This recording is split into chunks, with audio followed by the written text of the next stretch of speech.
88风灾，那么带给南台湾太多的伤痛与沉重。2009年的这一场风灾，其实原住民的导演马耀比吼，他也把它拍成了纪录片，为了要让外界真实的聆听灾区原住民的声音，他这支纪录短片其实大家都在讨论。如今阿美族的马耀，他决定要更进一步了，他要争取原住民的权益，因此他决定要进军政治圈，他要选立委。2009年，只来一个风台。 却带来了超过规冬的雨水，嘛带来了多数难民的灾难。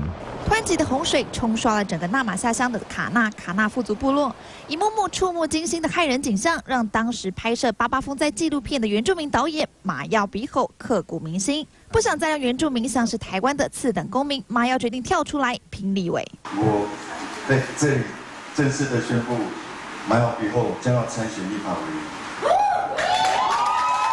即使没有大财团挹注金援，也没有政党派系可以依靠，马耀还是信心喊话，踏上政治路，企图颠覆原住民的弱势地位。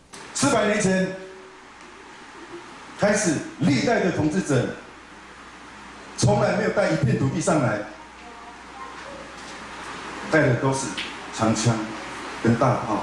然而，我们已经学练400年的民族，我们是不是应该站起来，大声地说？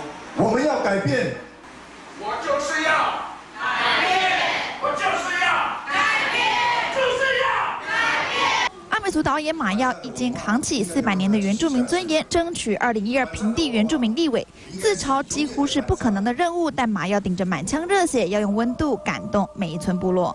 CJ 李正道、陈佩婷采访报道。